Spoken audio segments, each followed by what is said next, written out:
Guys आता वाजलेले आहेत 8. सो मी ओव्हरऑल सगळं आता घरामध्ये सगळे स्वच्छता वगैरे सगळं करून पूजा वगैरे करून छान रेडी व्हायला आलेले आहे. आणि आमची जी 3 बाळं आहेत, 3 बाळं म्हणजे 2 बाळं म्हणजे माझे सासू सासरे आणि तिसरं बाळ म्हणजे सासू सासऱ्यांचं प्रोडक्ट आमचे साहेब. सो जस्ट आता ते तिघंजण आवरायला घेत आहेत. सो त्यांचं आवरून झालं की त्यानंतर आम्ही लगेच गुढीपाडव्याची तयारी करणार आहोत. गुढीची तयारी तर तशी झालेली आहे. सो जस्ट आता उभं राहणं वगैरे तसं स्टार्ट करूयात. सो स्टे हे पकडा शटअप.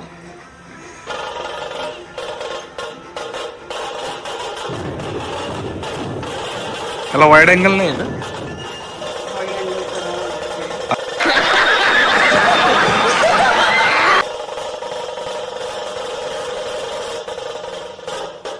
गाठी कुठे गाठी?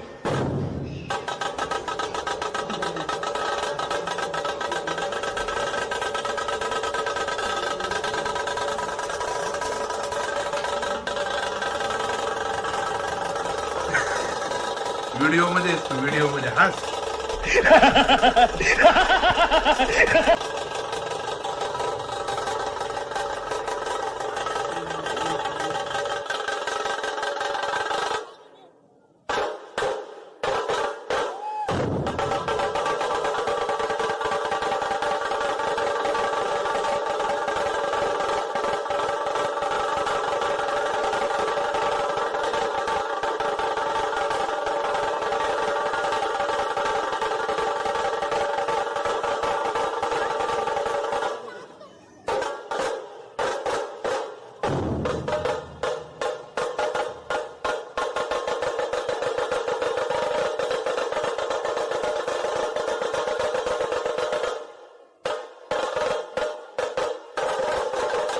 Moriya.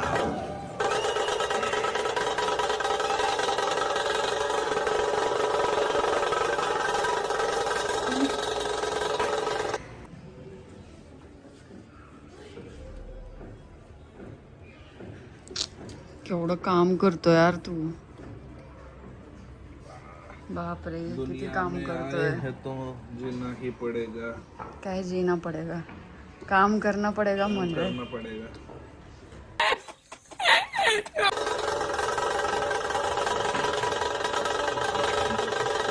We are on time.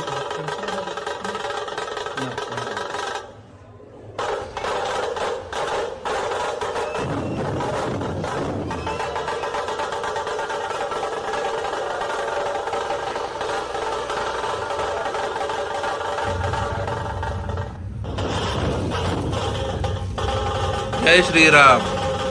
जय श्रीराम. जय श्रीराम. जय श्रीराम. जय श्रीराम.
कसं पाया पडायचं माहिती आहे ना.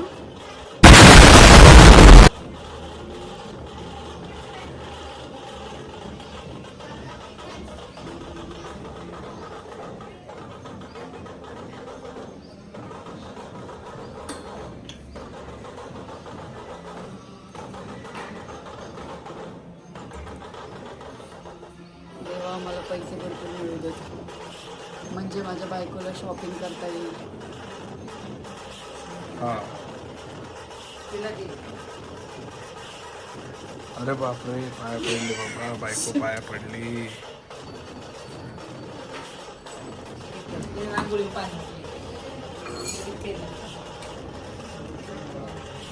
एकाच ह्याच्यात फुटला पाहिजे ना. 1 2 3 गो. अरे आपणकडे दिला असता तर त्यांनी पटकन हे केलं असतं.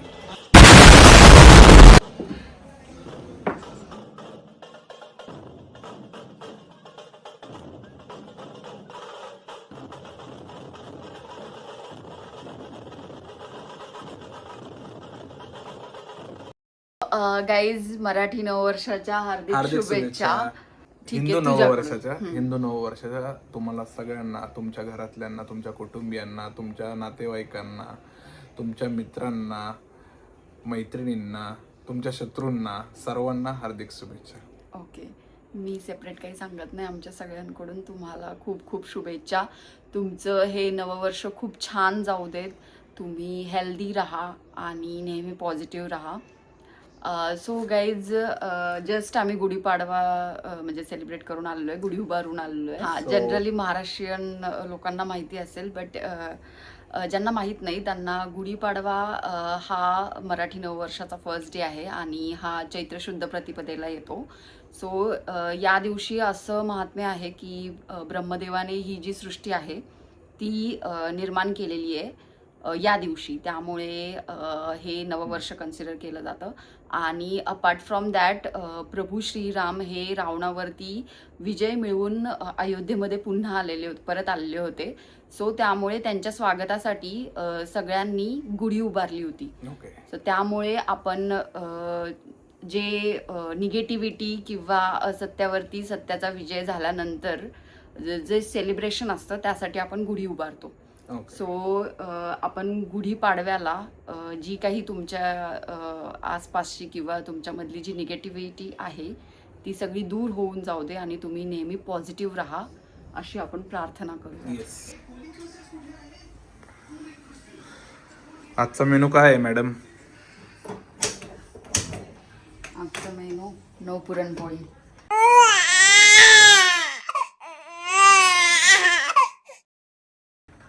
मग असं बोललं जातं ना की आज गुढीपाडव्याला पुरणपोळी हे करतात म्हणून. होळीलाच खाल्लेली आहे बस. वर्किंग आहे माझा मेनू बनवणार. पण आजचा मेनू ना, आज हे आम्रखंड, पुरी, बटाटा, वरण भात, पनीरची भाजी अरे वा, आणि शेवयाची खीर. चंगळ आहे म्हणजे आज. ऍज ऑलवेज तुझीच असते नेहमी.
सो सगळं आटोपलेलं आहे, फक्त पुरी राहिलेली आहे आणि गरमागरम पुरी आता मी जस्ट थोड्या वेळात करते.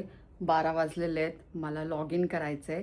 मी ॲक्च्युली पाडव्यामुळे गुढी वगैरे उभारता लागेल, सो त्यामुळे ना थोडंसं सकाळी लेट लॉग इन सांगितलेलं होतं. सो 12 वाजता मला लॉग इन करायचं आहे. आता मी लॉग इन करते, थोड्या वेळामध्ये गरमागरम पुरी करते आणि मग नैवेद्य दाखवून मस्त जेवणाचा आस्वाद घे.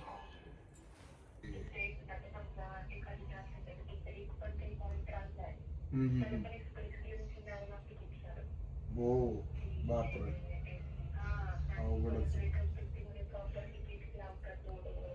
हो का?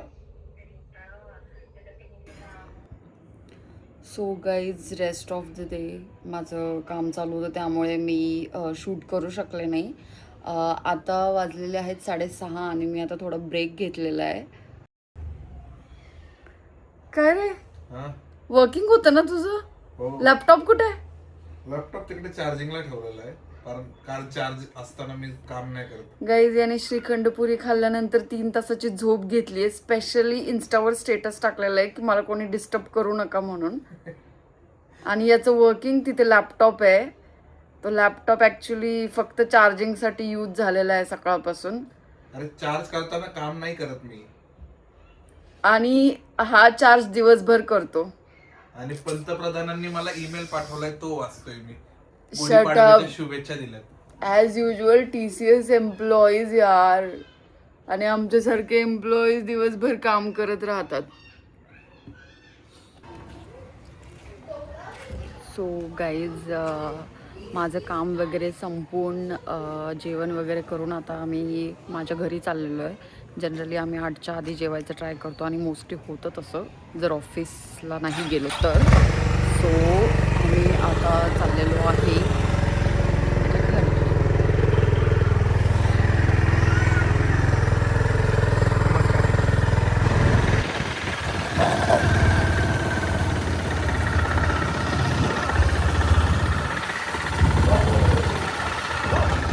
So guys, I am ending the blog. तुम्हाला आजचं सेलिब्रेशन, त्यानंतर मी ओव्हरऑल डे कसा घालवते हे तुम्ही पाहिलं असेल. जर तुम्हाला हा व्लॉग आवडला असेल तर नक्की लाईक, शेअर आणि सबस्क्राईब करा. तुम्ही जर माझ्या चॅनलवर नवीन असाल तर प्लीज सबस्क्राईब करा.